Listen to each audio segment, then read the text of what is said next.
Hello everyone, welcome to today's virtual partner summit session. Why now is a great time for you all to invest in, expand, and optimize your vacation rental portfolio.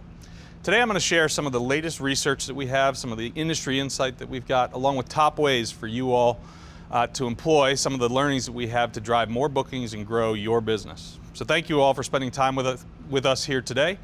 I'm Kevin Lowcraft. I'm the Vice President of Partner Success here at Vrbo. So what is Partner Success? Ultimately, I'm the head of the team that takes care of our partners, our hosts, you all, make sure that you all have the information, the tips and tricks that you guys need to be successful in our marketplace. I've got a great team of account managers, of acquisition professionals. They speak with thousands of you all on a daily basis. They've got a host of conversations to have with you all. Hopefully you've been able to interact with one of my account managers, one of our acquisition representatives at some point in your past, and will again interact with them in the future. But this presentation is it's actually the result of a lot of their hard work and in working with you all as to why we have this great information to share with you. And so I ultimately hope that today provides you all with great ideas, great recommendations to, again, help you all accelerate your growth and sort of grow to the potential that you're hoping to achieve with Vrbo and with Expedia Group. Now, look, it's been a real privilege to be part of the industry as we've gone through the pandemic. And so a lot of the travel industry, a lot of industries in general have kind of gone down and potentially stayed down, or they've had a slower recovery. I think vacation rentals has been actually pretty interesting in this respect. I'm sure many of you all know, but we experienced the sort of steep decline in bookings and steep incline in cancellations back in March, April, May of 2020. But then very quickly after that, what was interesting is that in many locations around the world, as domestic travel was able to come back, what we found is that families and groups and loved ones, they really flocked to this category of inventory or accommodation as the place where they were actually able to have some sense of normalcy of a vacation. And so thank you all for bearing with us as we, together with you all, sort of made our way through the pandemic. And obviously we're not fully through it, but certainly it seems like brighter days and brighter skies ahead. So what are we going to cover today? So first off, we're going to cover the travel rebound, as I just mentioned. Secondly, we're going to take a look at some of the research that we've got around what do travelers want. Thirdly, we're going to take a look at how we can combine the rebound with what travelers want to give you all some tips and tricks around how can you actually connect to that rebounding demand to go capture those travelers. And then I'll wrap up with some key takeaways and then some Q&A at the very end. So, but before we kick off the session, I wanted to share a quote from one of our hosts. And I think it really sets the stage for what it is that we're about to discuss. And ultimately, this is a partner of ours, a host of ours, Jenny, who was new to the platform. She listed her home, her property, and she says, I got my first booking within 24 hours. And then they just kept coming. And that's probably my favorite part, which is my job is not to just make sure that we get folks off to a fast start, and we'll talk about the fast start program as we get deeper in the presentation. But my job and the job of all of our account managers is to make sure that our partners and our hosts know how to best position themselves for traveler demand, so that they get not just the first booking, but then they get a first great review, and then they get a second booking and a second great review, and ultimately, the bookings just keep coming. And my hope is that you all see that our traveler is a little bit different. In this instance, Jenny mentions that the bookings are for longer stays. We'll take a little bit deeper look at sort of why the Vrbo traveler is a little bit different, a little bit deeper in the presentation. But first, let's spend a little bit of time on the travel rebound. So look, the results are pretty clear here. Travel was put on hold. And so most families sort of paused and said, to themselves and their loved ones that, you know, they're not going to be traveling for some period of time during the pandemic, and so there's this sort of pent-up demand to get back out there and travel.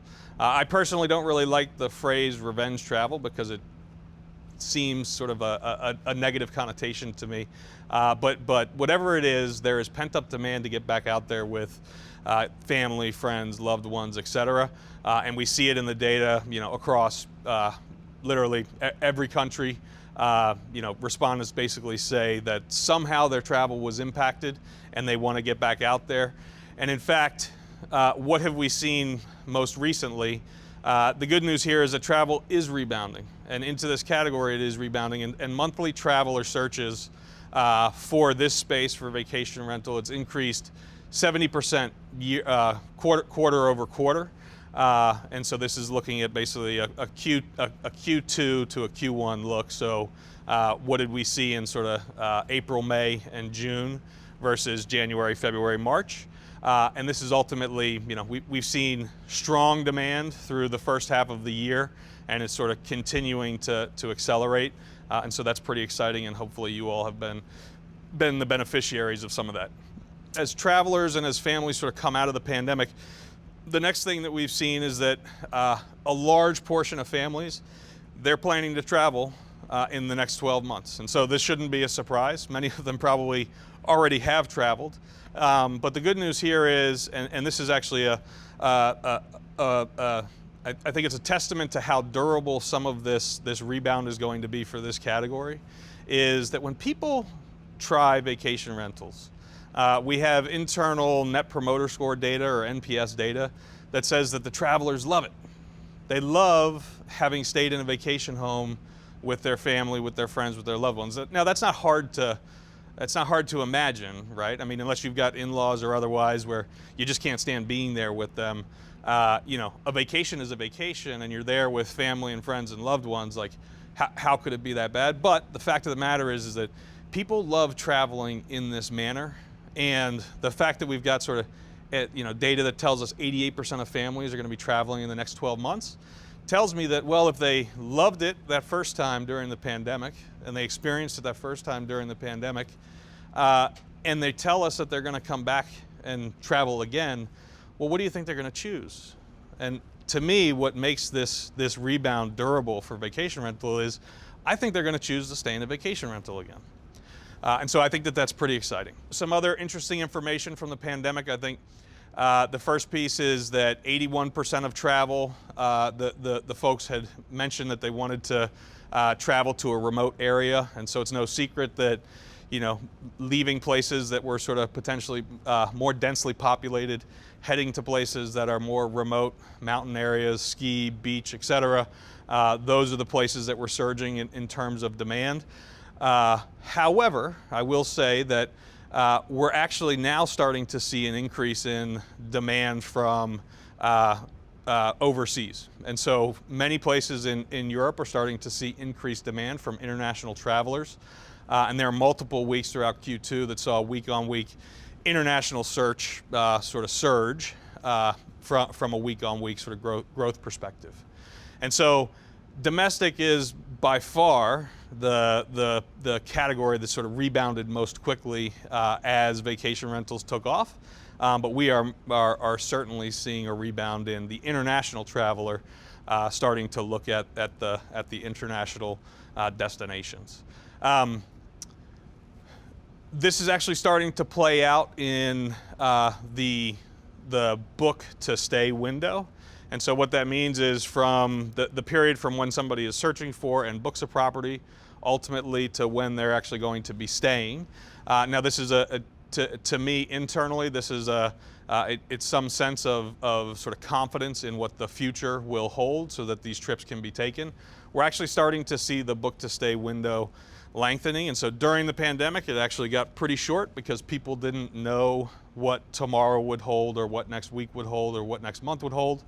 But I think people are getting more and more confident in this. And so we saw that in Q2, look, the share, and it's the top line in this chart, the share of sort of 0 to 21 days from book to stay, it's still a significant portion of the bookings, but you can see that general trend line is trending down.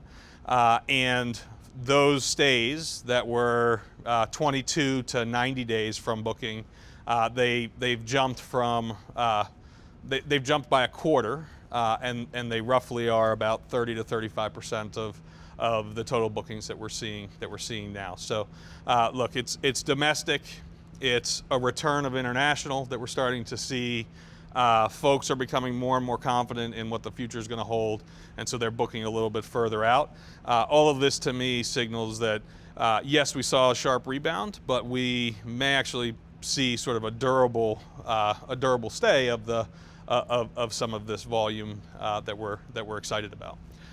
So ultimately, what does that mean that we're seeing in terms of general trends beyond that?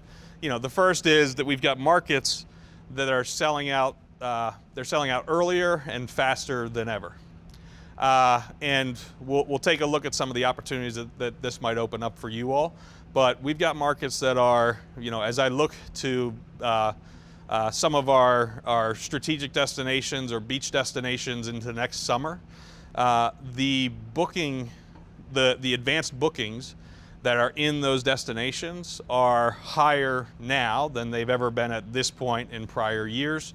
And so we're seeing these destinations sort of fill up faster than ever. Two is that travelers are booking longer trips, so they're looking at how do I go and, you know, bring my family and potentially work from the vacation rental that I'm in, or potentially, you know, have my family there and my kids going to school. And we've coined the term flexcation, which is ultimately a cross between your vacation and your work, and so flexibly being able to homeschool and or work while also being on vacation. And I'll tell a quick story on this. I took an extended flexcation with my family. If you've seen me in a prior conference or otherwise, you might have heard the story before, but you're gonna have to bear with me. My family and I, we piled in, and this is in late June of 2020, we piled in a minivan here in Austin. It's my wife, my two boys, they're age 9 and 5, and we've got 2 dogs, and we decided, well, we're not gonna miss 4th of July on the East Coast, so we're gonna drive there. And so we piled in this minivan that we had rented. We drove to the coast of North Carolina, Ocean Isle Beach, which is a big destination for Verbo, and, you know, I'm assuming many of you all probably have homes in that area, and you all hopefully do great. I can tell you the beaches were pretty packed over the summer. But we drove out to Ocean Isle Beach. It was about 20 hours, and we were supposed to be there for roughly the 2 weeks of July 4th. And the next thing I knew, I looked up from the desk that I was sitting at in the vacation rental, and it was like mid-October, and then it was mid-November, and then, you know, before long it was January 3rd.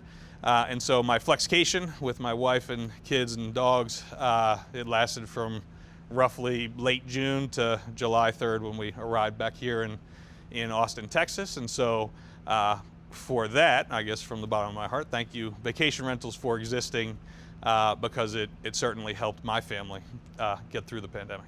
The last piece is that we're, you know, as mentioned before, we're seeing demand increase quarter on quarter. We told you about the 70% sort of uptick in demand that we're seeing from searches, and so you know, that is a reality in many places around the globe. Here's a quick list of people always ask me, well, if I could invest in, you know, a particular place, where would I invest in, where would I go to get new inventory? And so just quickly, I wanted to touch on, here are the top 10 US destinations on Verbo. And so some of these are pretty mainstay. You've got, you know, Miramar, you've got, you know, areas of Hawaii. Florida has always been sort of super strong with us. The 30A, obviously, you know, that sort of couple miles of road are very popular. Up and down the East Coast, there are beach towns that are very popular, and so, you know, these areas have continued to thrive. I think what's interesting is sort of hot off the presses when we look internationally. Here's sort of the top 10 as we look at some of the more recent data of international destinations. And so if you're looking to get in with new inventory, I think, you know, the prior slide of, U.S. destinations, and then this slide of the international destinations. You can't go wrong in these places. Now, it might be tough to find a home that you can actually bring into your inventory set, or to find one sort of in budget, but these are sort of can't miss from a standpoint of we've got tons of travelers looking to travel here, and so if you had a home and had available nights, these would be great places to buy. So what's next on our list here? So agenda item 1 was, what does the travel rebound look like? Agenda item 2 here is, what do travelers want? Ultimately, we're working through some of this information so that we hope you all are able to get demand, secure great demand, deliver a great experience, and ultimately get a 5-star review that you all know as well as we do that reviews are gold, and people use reviews more than almost anything to inform what they're going to be choosing in sort of their next instance of purchase, and it's no different in vacation rentals, and so reviews are critical, and we're hoping that these tips and tricks help you all to get better reviews and ultimately help you to convert better in the future. So the first piece, and I mentioned this up front, but the Vrbo Traveler is a little bit different. So I wanted to give some stats on who the Vrbo Traveler is. And in this instance, this is kind of like the who is the Vrbo Booker, and then a little bit around the party size around them. So we've got data that tells us that on average, the travelers that we have at Vrbo spend 2 times more, which is a significant amount, than the guests that some of our partners and hosts are seeing on Airbnb. So we just got finished telling you that from a Vrbo standpoint, we see that the Vrbo traveler spends twice as much as an Airbnb traveler does on their accommodation. Now we wanted to get into, what do partners think about the Vrbo guests? So this is specifically, what are you all as partners and as hosts telling us? And it might not be specifically you who participated in this survey, but we went out with a survey to several thousand partners. I think it was around 4,000 partners. And we were asking them about their perception of our brand, of our brands, so Expedia Group, Vrbo, et cetera, as well as some of the competitor brands that we see out in the marketplace. And this is what the partners, what you all told us. And so the partners said that Vrbo guests do respect the property, right? They tend to book well in advance. They tend to cancel less. They can be counted on to leave great reviews. They tend to book longer stays. And ultimately what they don't do is everything, the opposite of what they do. Our guests don't require additional service. They don't generally ask for discounts.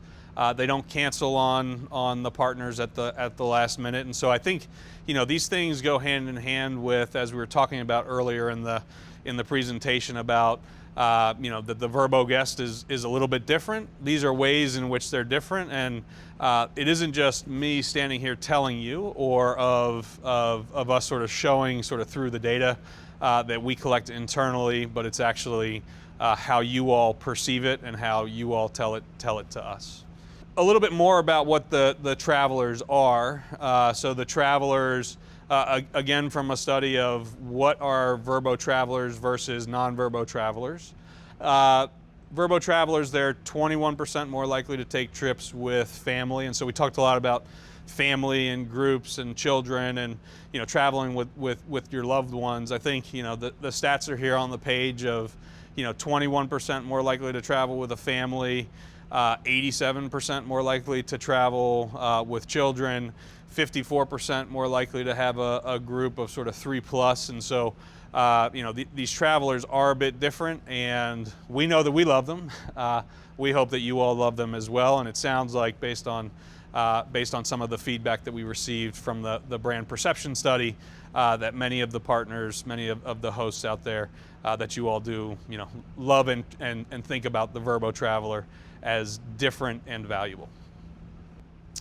Hopefully you guys see some of those trends in the travelers that we send your way. If you don't, you reach out to your account manager and let it be known. But in general, the Vrbo traveler is sort of this kind of traveler.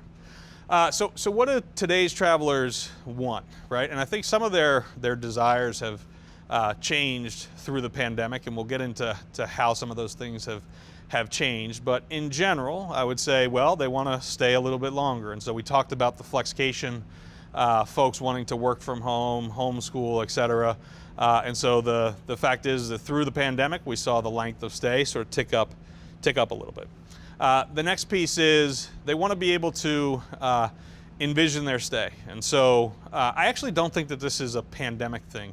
I think this is just what travelers have always wanted. They want clear and consistent information that is in the listing. However, there are some things that I think have changed that they want today around more flexible cancellation, around information about cleanliness policies, et cetera, that they want all of that information to be sort of in the listing. But the being able to envision your listing is about, being able to envision your stay and your vacation is about having read the property description, the listing, and seen all the pictures and potentially looked at a virtual tour. Can I get a good feel for what this place is going to bring to my family and to my vacation? The next is they want to feel at home, and so because the traveler is staying a little bit longer, ultimately amenities end up being slightly more important. And so we'll talk about the importance of highlighting amenities and highlighting sort of key amenities and family-friendly amenities in a couple of slides. And then finally, and again, this is not new. I remember this being a bullet point on a presentation that I saw when I first started working at then HomeAway back in July of 2013. That when a traveler sends an email or an inquiry, or a traveler sends a booking request, what they really want is they just want you all to respond, right? And so they want active communication. And hopefully the platform, through inquiries, through booking requests, through sort of the post checkout experience and sort of pre-stay experience, we're enabling you all to have that communication. But the travelers really want to have communication so that they know that they feel confident that the booking is there, but then that they also have all of the details as they sort of head into, for many folks, families and groups, et cetera. This is the single most important week or 2 weeks or 3 weeks that they're going to spend during the year, right? It's way more important than the presentation that they just, delivered on Zoom for the umpteenth time to other colleagues, right? This is the 1 week of the year or 2 weeks of the year where things can't go wrong. And so people want to know that it's going to be great, that it's going to be perfect, that it's going to be an exceptional experience. So how can we help you all to help the world reconnect, if that's a mouthful? I basically wanted to bring it home with what are some specific things that you guys can be working on to help the world reconnect and to capture some of this demand.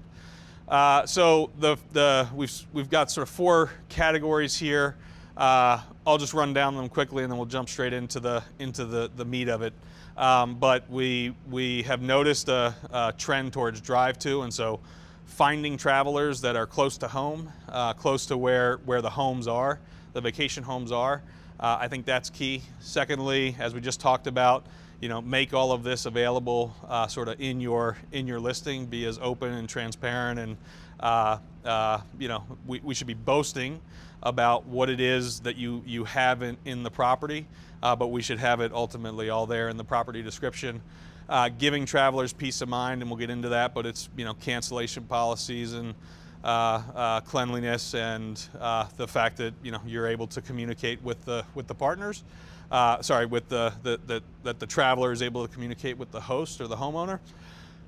And then finally, leverage the tools that we're making available sort of through the platform and through our APIs. So on the first, enticing travelers that are closer to home or in the area, what we found is that 1 in 3 travelers are ultimately saying that their next vacation is going to be a drive-to destination. And interestingly, what this has meant is, for some traditional destinations that have been more fly-to, and so I can think of things like, from Austin, Texas to Hawaii, or from Austin, Texas to Colorado. Colorado is actually, strangely, it is just a drive from Austin, Texas, despite the fact that it's about 16 to 20 hours, but I guess Texans really love to drive their SUVs and trucks over long distances with their families. But you know, some of those longer longer travel destinations are a little bit too hard to get to for what folks are looking for in this day and age, which is potentially just a quick respite from always working from home or always, you know, schooling from home or otherwise.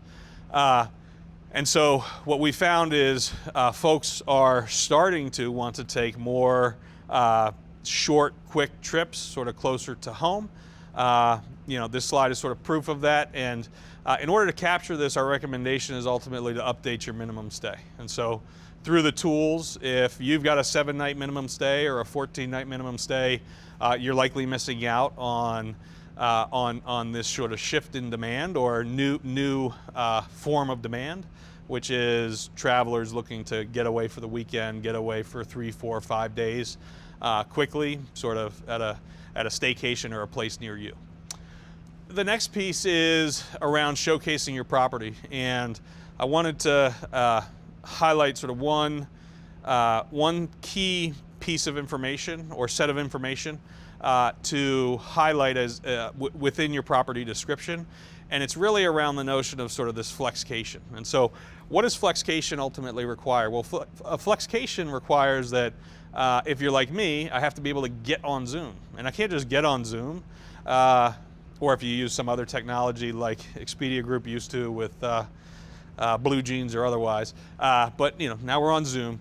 I can't just get on Zoom. I need to be able to stay on Zoom, right? And I can't have my video freeze every 15 seconds, and then when my kids come home from school and hop on the Xbox, I can't have the call drop with 30 other people on it. This needs to be good Wi-Fi.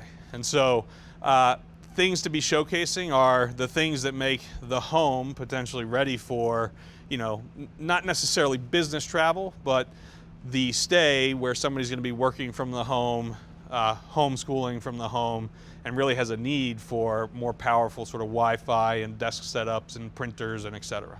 And so here's a list of things that we would suggest in terms of where you might invest in home technology. So things like high-speed internet, things like the streaming services, desks, printers, extra monitors, et cetera. I was talking to one partner down in Florida, and he'll remain nameless, but he was outfitting all of his homes with a spare desk and an extra monitor. And he basically said that was because one of the biggest asks that he got from travelers, and I would say this was in, call it June, July, August, was, it was really he and his wife got, was for a space to be able to work that wasn't, the kitchen table where the rest of the family was congregating for breakfast or lunch or dinner, or to head out to the beach. And so, they started to outfit their homes with spare desks and monitors and et cetera.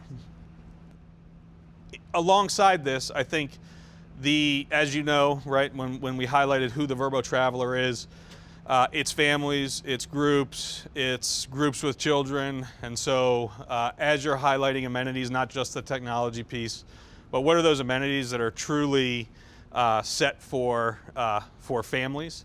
And so things like pools, things like hot tubs, things like barbecues, if you've got sort of pool toys or other fun activities and things to be doing in and around the house. Washer dryer is critical. I know my family, we seem to wash the sheets and comforters, and my boys go through more clothes than anybody I know. I feel like I'm in a one-use towel household where like somebody takes a shower, they dry off once, and like that's down dirty and we have to wash that. So I don't know if you guys have boys, but I've got 2 boys, like I said, 9 and 5. And they tend to use the washer dryer far faster than like any manufacturer might recommend. So anyway, I digress. But ultimately highlighting the family-friendly amenities. I think this is going to be sort of critical and can be a differentiator for you and your property. And this slide ultimately talks about what makes the property unique. And so you've got technology, you've got potentially some family-friendly features. If there are other things that make the property unique, highlight them. I think we're in a day and age where one of the reasons to travel is to continue to experience something that a family or a group hasn't experienced before, and so uniqueness oftentimes it can matter. The next piece of the presentation is in and around peace of mind. And peace of mind, look, we already talked about communication earlier, and so 87% of travelers mention that they want to be able to communicate with the host prior to travel, prior to check-in. Because they want peace of mind that everything's going to go perfectly. But there are other things, and this is a snapshot of, there's the ability through the dashboard for folks to be able to go in, set up a pre-stay sort of checklist that can be sent to the traveler automatically, sort of 7 days prior to check-in. Our integrated property managers, they can go through their software to set up some of these features, but ultimately, communication is key. And there'll be a piece that I think is important, and I don't want to forget to mention it. It might come up a little bit later in the presentation, but it's in and around more flexible cancellations and cleanliness policies, and making sure that we're putting that information in the tools. Here's the one on cleaning protocols. So there's a whole section within the owner dashboard and through your software to communicate to us what standards you and your providers are ultimately providing in terms of cleanliness. So cleaning and some of the things that you are using to clean the house, the processes that you're going through, et cetera. As you know, we partnered with VRMA and some of the leading sort of industry associations around what does cleanliness sort of mean and what might some of those guidelines be. And so hopefully you all have seen some of those guidelines. You've come in here to update your cleanliness protocols. It really does make a difference. It's one of the most searched for and sort of used filters is this thing, clean? And then there's a definition of sort of COVID clean versus otherwise that people might have in their heads. But cleanliness is critical in a way that I think it was potentially sort of taken for granted potentially before. All right, so we just got through thinking about ways in which you can potentially take a look at your listing and help to highlight amenities around cleaning policies. We mentioned sort of flexible cancellation and things of that nature. Now on to the final point around leveraging the available tools. Some of these tools sort of very powerful that we've made available through the dashboard and potentially also through APIs. One of these is Market Maker. And what we found is Expedia has access to a tremendous amount of data that no individual host could have access to. And Vrbo has access to not only the Expedia Group information, but also what we see sort of on the Vrbo platform.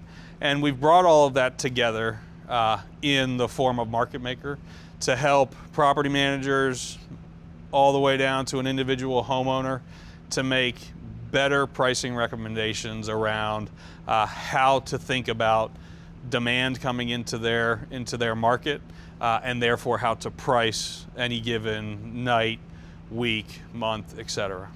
Now these tools and the Market Maker tool, it's made available for free. And so I would encourage folks to sort of go in and play around with it. It's a tool that we are continuously optimizing and trying to update, and it will only get better with your participation. But the ultimate goal here is to democratize data in a way that you all can use it in order to make better and smarter sort of revenue maximization decisions and pricing decisions on your particular property and on your broader portfolio. The final piece that I'll get into is there's a tool in and around how can you get a new property, if you're bringing a new property onto the platform, how can you get it off to a fast start? And so we've all experienced it. Well, I'm assuming many of you have experienced it. bringing a new property on to a platform with no reviews, it's pretty hard to get the first booking because there's no indication of this property being a good property, of the host being a trustworthy host. And so why would a traveler trust that this property is going to be great and then ultimately book it? And so we came up with a program. It's called Fast Start. I'll get into the details, but we have a little bit of a mantra of new property, no review, no problem. And the reason is because of Fast Start. Now, Fast Start, what it does is ultimately for new properties that qualify for the program, we are able to give it increased exposure for 90 days or for the first 3 bookings. And we pair that increased exposure with having a trust signal potentially from another marketplace about how great the property is, about how great the host is, such that the traveler actually doesn't come in and look at just a listing description. They come in and they see the listing description because it's a little bit higher in sort for a period of time, and it has that trust signal of this property and this host where they deliver a great experience on other travel platforms. And we have seen that this program has helped many hosts and many properties get off to a fast start. And so the naming of the program is not a mistake. And my guess is that somebody like Jenny, who we mentioned early on in the conversation, in this presentation, she may have been the beneficiary of Fast Start. She also may have been doing something that I would encourage all of you to do as you bring on new inventory into your portfolio. Is we have a tool called a new listing discount, and so one way to get quick demand is to provide a new listing discount such that a traveler would see, hey, this property provides it's new to Vrbo and it provides a discount. And ultimately that's trying to, again, sort of get that first stay. And if you deliver a great traveler experience following that first stay, you're gonna ultimately hopefully get the 5-star review, and then the flywheel is turning. And so just another tool in the tool belt to help you guys continue to grow the business. So look, to recap things to do that are more tangible: reduce min stays, minimum night stays, highlight the amenities, highlight travel, travel sort of technology that enables folks to be living in and working from and schooling from homes, highlight family-friendly amenities, communicate with travelers, highlight flexible cancellations, highlight cleanliness policies, use the tools that have been provided to you, and ultimately I can promise you that you'll likely see strong demand and see yourself sort of get more demand and more travelers and more bookings at higher rates than maybe you have before. So with that, look, it's as exciting of a time to be in vacation rental as ever.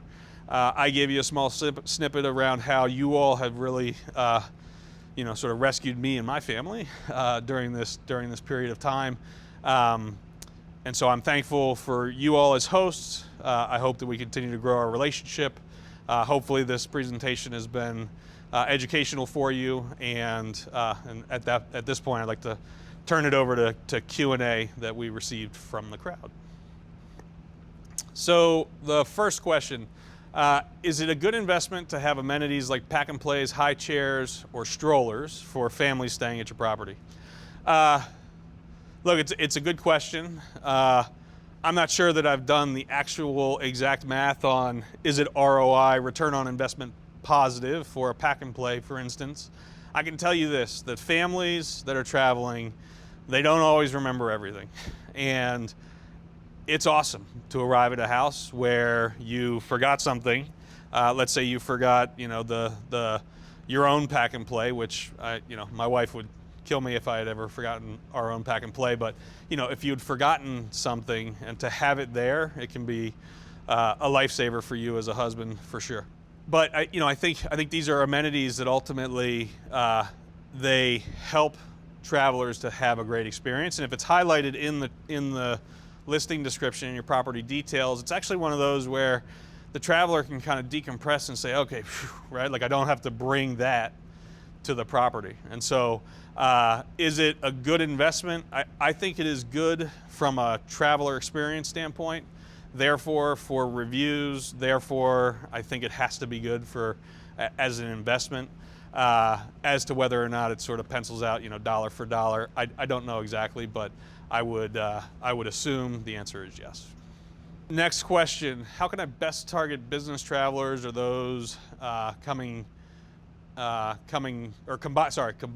work and vacation?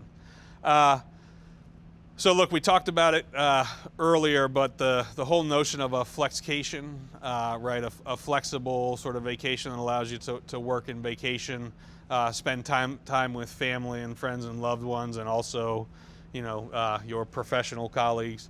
I think that these use cases are starting to blur a bit, and I don't know what's the word that people used to use was bleisure. We're now using the word flexcation. I think these things are coming together in ways that we haven't seen before, but saw during the pandemic. And so how can we best target them? I think that there's certainly something to be said for what is the amenity set. And so we talked about wireless. We talked about, desk space and extra monitors, et cetera. There's another one here around if your home is available for a longer term stay. I think that one is pretty interesting as well, and it's not necessarily in any of the data that we've seen internally, although we are seeing longer stays. But in the industry more broadly, one of the things that we're starting to find is, I don't know what they call it, but something like the business nomad. But we're finding that folks are wanting to travel for a month or 2 months or 3 months and go work from a different place. And so to the extent that you support long-term stays, sort of greater than 14 or 28 days, that's another thing that isn't necessarily an amenity in people's mind straight away, but it is actually a feature of the property and of how you all do business that I would highlight that as well. All right, so the next question is around how do I attract guests during the off seasons? And a couple tips and tricks here. I think we talked about the notion of reducing min stay. I think that there's pent-up demand for people that want to get out of their homes, and so being a little bit more flexible in min stay, taking a look at pricing. And so we talked about having a standard rate is probably not the best strategy to fill your home at all times and sort of maximize the revenue that you would like to see from it. And so I think min stay, looking at pricing to attract an off-season guest. And then ultimately, I just wanted to share a quick story here because my family, we've been going to Ocean City, Maryland since I was born. And I will tell you, I've been there, over the summer. It's a huge beach sort of destination for folks on the East Coast. I've been going there, again, like I said, for 30 plus years. Well, shoot, I'm 43, 40 plus years. And I've been there in the summer, I've been there in the winter, I've been there in and around Easter, and there's actually something like truly special and magical about being in a place that's popular for a season, but being there in an off season. And I'm sure that many of you all that are out there as hosts, you guys know what that sort of special feeling is of the off season. And so some of those ways would be highlighting amenities or things to do that are only available in the off season. Potentially having some photos that actually capture, the home during the off season, so that somebody understands, what does this place sort of look like in the off season. And so just thoughts around how to have a great vacation during the off season would potentially go a long way. So the next question was in and around how do I get guests to leave a 5-star review? And look, the simplest advice I can give on this one, we've talked about it in terms of, make sure that your listing is clear and transparent, highlight great amenities, have, flexible cancellation policies, have the right sort of cleaning protocols in place, highlight things that are family friendly, et cetera. So that's all setting the stage, right, for the traveler's expectation. And to me, the way that you get a 5-star review is then to deliver against that expectation. And so, and ultimately probably over deliver against the expectation. And so there's a lot to communication that is to do it in a transparent way, to set the traveler's expectation about what is it that they signed up for and what are they going to get in return for, the money that they're paying into you all. And to me, if we can just deliver a great traveler experience, that is what begets a 5-star review. And so I would just encourage folks to be open, be honest, be transparent, be communicative, and ultimately deliver. And so with that, thank you all for attending this portion of the Partner Summit, and for attending really all the different sessions within the Partner Summit. Without you all, Vrbo would not exist. Expedia Group's sort of investment into vacation rentals would not exist. I wouldn't have been able to get through the pandemic with my family as well as we did. And so for that, sort of from the bottom of my heart, thank you all, and we look forward to working with you all in the years to come.